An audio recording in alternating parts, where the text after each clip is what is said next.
o de la Alianza Nacional que estoy promoviendo. En esos 10 puntos basta cualquier peruano o peruana que esté de acuerdo con uno de esos 10 puntos, para nosotros tienen las puertas abiertas. Ahora sí. ¿Cuáles son esos 10 puntos para que la población lo pueda escuchar? ¿Cómo? ¿Cuáles son los 10 puntos? Bueno, el primer punto es la derogatoria inmediata de la Constitución antinacional, creación de 2 delincuentes como son un japonés preso y antes prófugo y un delincuente, Vladimiro Montesinos. Esos son los 2 autores de los padres de la Constitución actual, por si acaso. Y a eso le podremos agarrar también a Marcelo Odebrecht, porque los presidentes fujiconstitucionales son igualitos, son los mismos que los presidentes lavajatistas. O sea, son doblemente corruptos. Han acomodado las leyes, ¿no? Entonces, ese es el primer punto. El segundo punto es, una vez derogada esa Constitución, ¿qué debe regir? Se convoca una asamblea constituyente. Pero en ese interín, en ese año que se convoca esa asamblea constituyente y sale el producto, la nueva Carta Magna, en ese interín, en ese año, ¿qué cosa debe regir? La anterior, la Constitución anterior. ¿Y en base a qué? A su último artículo. ¿Y qué dice su último artículo, número 307 de la Constitución del año 79? ¿Qué dice? Más o menos así. Esta Constitución no se deroga por si es derogada. No, esta Constitución no puede ser derogada por medios que ella no contempla. O sea, el autogolpe del 5 de abril del 92 era un atentado constitucional. ¿Y qué dice más? Perfecto. Todos los peruanos tienen el deber, o sea, la orden de tipo de organismos militares, de insurgir contra este golpe. ¿Quién puede y deberán de ser castigados. Así es. Entonces, con ese artículo 307, tenemos la llave jurídica primero, para que en ese año que dure esa Constitución hasta que salga la nueva, aplicarle la pena capital a los presidelincuentes. Porque ahí sí se contempla claramente la pena de muerte por ¿A qué presidelincuentes tenemos a todos los sabidos del 5 de abril del 92, y siempre me preguntan los periodistas, también Ollantumala, por si acaso. Acá no hay favoritismo para nadie. Y en el caso de él, es más grave, porque usted menciona a su hermano. Parecía que era nuestro amigo. Usted menciona a su hermano Ollantumala. En lo personal, calificaría como una doble traición, porque no solamente es al país, sino al trabajo que Antauro hizo. Usted promocionó, usted hizo el primer piso, de lo que luego Ollanta, y yo recuerdo en este canal aquella fecha, a los 23 años aproximadamente, lo entrevisté, y él llegaba cuando ya había pasado el andahuaylazo y decía que continuaba con el cambio de ese nacionalismo. ¿Te sientes doblemente traicionado por el hermano? Mire, la traición envileza al traidor, no al traicionado. Y yo siempre digo, no, pues fue una traición vil, como todas. Correcto. Pero deja a todos sus reservistas, deja al hermano, que es el que ha combatido las 2 rebeliones también de Locumba, ¿no? ¿Lograste hablar con él? Yo no hablo con él desde agosto o julio del año 2005, en que rompimos, porque ahí ya se develaba la traición, ¿no? El novio ya se había echado al modelo de Vargas Llosa. Entonces ya la ruptura era por ley de gravedad. Desde entonces no hablo, y más bien yo ya cerré el tema con Ollanta, porque cuando se descubrió lo del lavajato, ¿no? Yo le hice una carta pública y le exhorté al suicidio. Y el que obviamente no hizo caso, no lo evaluó, era lo más conveniente para él, para mantener la honra personal y la honra política. Pero el que tomó el consejo fue Alan García. Él tomó el consejo, se suicidó. ¿Alan García te escuchó más que tu hermano? No, seguramente habrá escuchado la carta y digo, bueno, esto tiene razón. Y bueno, pero esperemos pues que los otros presidelincuentes sigan el ejemplo de Alan García. Antauro Humala, comandante, señoras y señores, está conversando con nosotros aquí en el canal, en Ronda Política, para poder aclarar algunos temas. Nos hemos preguntado y se sigue preguntando la población, y ningún gobierno ni ningún congreso hasta el momento puede solucionar. Concepto de Pedro Castillo. Yo ya lo dije, la derecha ha fracasado en 2 siglos y la izquierda viene fracasando o mantiene los mismos vicios. Pero hay que hacer una diferencia. La derecha era mucho más delincuencial. Castillo a su lado, como he dicho, es un ladrón de gallinas. Es un presidente Paco Yunque, ladronzuelo de gallinas. Y sin liderazgo, y obviamente, ¿qué nos enseña esto? Que no es posible un cambio republicano dentro del concepto jurídico de una constitución antinacional, ¿no? Como la que rige y que no tiene firma. ¿Debe ser vacado Castillo? ¿Cómo? ¿Debe ser vacado el presidente Castillo? Mientras no se demuestren fehacientemente su corrupción, creo que no. Porque hasta ahora todas las acusaciones salen en los periódicos, en la prensa, la fiscalía investiga, pero hay evidencias, pero no hay conclusiones. Sin embargo, ¿no es cierto? El comandante William Zapata cometió crimen de Estado, presidente actual del Congreso, y si vacan a Castillo podría asumir las riendas del país, por lo menos por algún tiempo. Bueno, ¿Cometió sí. o no cometió? ¿Cómo? ¿Cometió crimen de Estado el señor William Zapata? Él está implicado en el plan de operaciones de Otto Gibovich y así en el parte de operaciones del general Luis Torrejón, que describen las operaciones de develación de la rebelión. Y está en la relación en que están también figurando los francotiradores. Entonces, obviamente está implicado. Entonces sí cometió crimen de Estado. Un presidente que llama como ministros, como funcionarios, un presidente que tiene dentro de la lista a gente que lamentablemente está perseguida por la justicia por delitos cometidos, investigados, ¿pasa a ser también cómplice de corrupción? Bueno, si él tiene conocimiento de eso.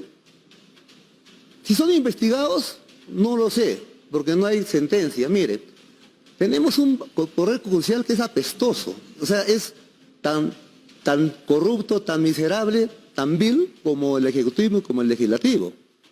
El judicial también es, mire, yo soy según el Poder Judicial criollo, corrupto, de un Estado antinacional regido por una Constitución corruptora, yo soy un vil asesino de policías, soy un vil secuestrador de policías y soldados. Sin embargo, voy a la escena del crimen, soy ovacionado multitudinariamente, donde se demuestra que el criminal no era yo. Cuando a un criminal en la escena del crimen el pueblo lo ovaciona. Entonces están los hechos. Este es un problema para el Poder Judicial. Pero yo quiero terminar. Termine usted la idea. Estos tres poderes, Poder Ejecutivo corrupto, Poder Legislativo peor y Poder Judicial mucho peor.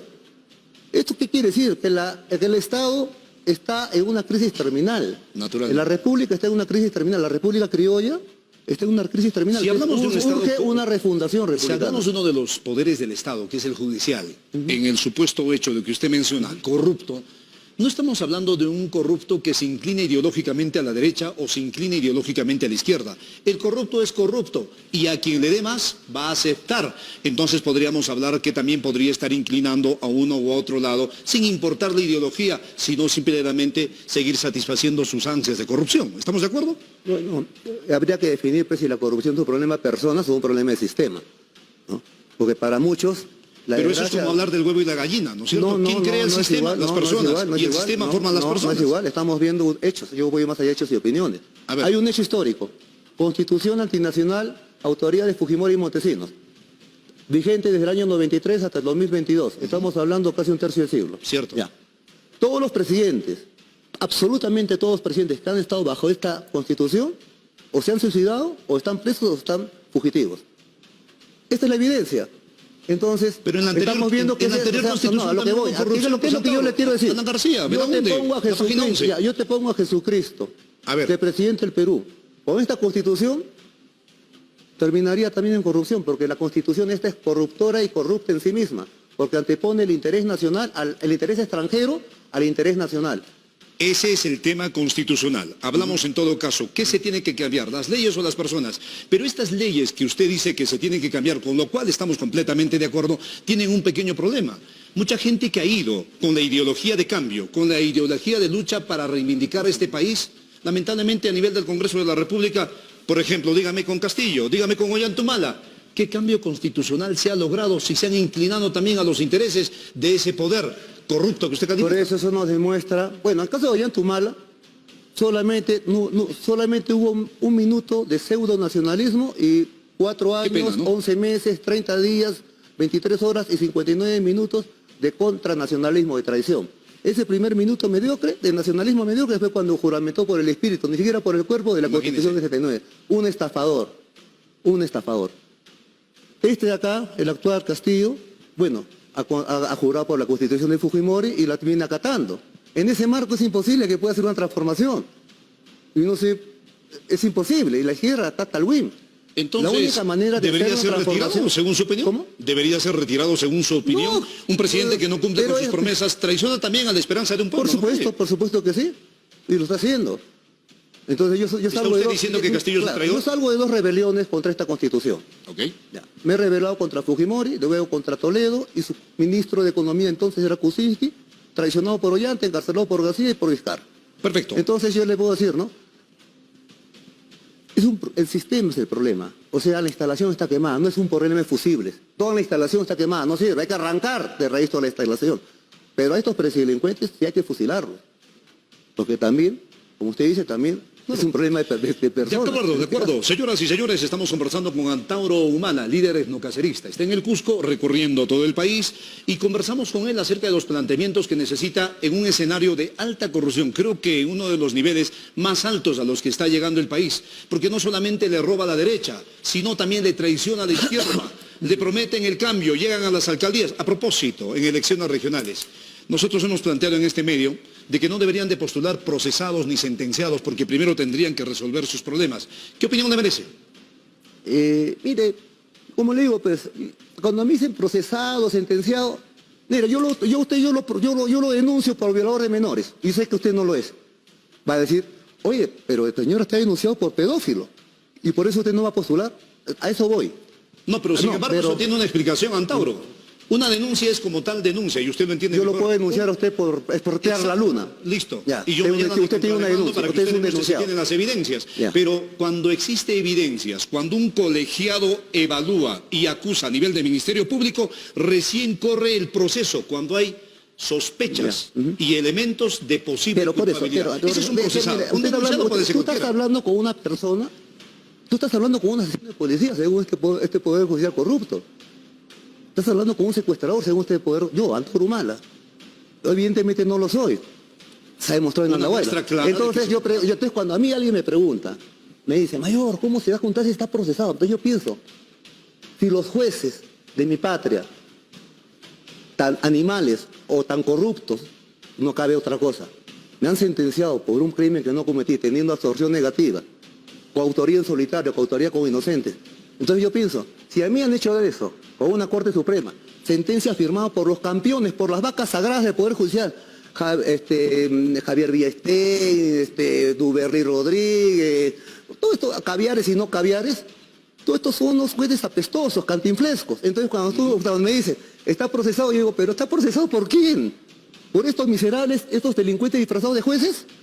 Entonces yo pongo, pero no quiero ser injusto, porque no soy injusto conmigo. Para mí sería aberrante ser injusto con una persona porque me dicen que ha sido procesada. Pero si hay evidencias, ya es evidente, bueno, podría ser diferente, pero a lo que voy. Lo que ha pasado conmigo quizás me ha traumado, pero yo en ese aspecto escucho a la otra parte. Si me dicen, señor, ¿es procesado? Oye, ven, señor, ¿cuál es su caso? ¿Por qué está procesado usted? ¿Usted tiene sentencia o no tiene? Pero ese es el caso, por ejemplo, de lo que ahora ocurrió. Estuvimos en marzo en Colombia, en la elección de Gustavo Petro, por ejemplo. Mira, ahora que venía... de ser inclusive parte de la línea subversiva en ese país. Hoy es el presidente de la República y aclaró bastante tema, ¿no? Es que una cosa es la delincuencia común, que te roba por un celular, o te roba 1.000 millones con Vladimiro o con Overes, y otra cosa es la delincuencia política. Delincuentes políticos ha sido Pepe Mujica, ¿no? Okay. 7 balazos en el cuerpo, 12 años preso y presidente. Ex-terruco, presidente después. También tenemos ahora en Colombia el caso, y hay hartos en la historia, Perfecto. Entonces, lo que quiero ver es que la delincuencia política es la rebelión, es la sedición, es la insurgencia. Entonces, delincuente político también fue Jesucristo.